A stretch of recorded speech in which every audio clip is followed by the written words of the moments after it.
இன்றைக்கி நம்ம பார்க்க போகிறது பாகற்காய் கூட்டுங்க. ஒரு பாத்திரத்தை சூடு பண்ணிவிட்டு ஆயிலு, கடுகு, கருவேப்பிலை, பச்சை மிளகாய், பொடிசா நறுக்கின வெங்காயம், கொஞ்சமாக பூண்டு, கொஞ்சம் சீரகம் போட்டு நல்லா வதக்கிடுங்க. வெங்காயம் வதங்கினதும் தக்காளி சேர்த்துக்கோங்க. கொஞ்சமாக உப்பு சேர்த்துக்கோங்க. தக்காளி நல்லா வதங்கி வரட்டும். நம்மளுக்கு தேவையான சைஸில் பாகற்காய் நறுக்கி எடுத்து வச்சுக்கலாம். நான் பொடிசாக நறுக்கி எடுத்து வச்சுருக்கேன். பாகற்காய் இப்போ மிக்ஸ் பண்ணிக்கோங்க. பாகற்காய் மிக்ஸ் பண்ணி நல்லா கிளறி விட்டுட்டு 2 ஸ்பூன் சில்லி பவுடர், 2 ஸ்பூன் குழம்பு மிளகாய்த்தூள் எடுத்துக்கோங்க. காரத்துக்கு ஏற்ப எடுத்துக்கோங்க.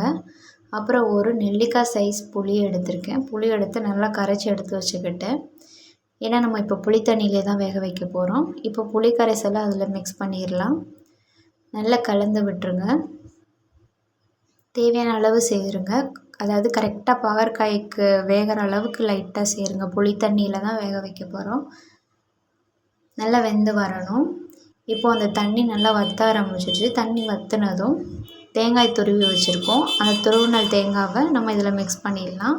மிக்ஸ் பண்ணி நல்லா வதக்கிடுங்க. நல்லா அது சுருள நல்லா கலந்து விடுங்க.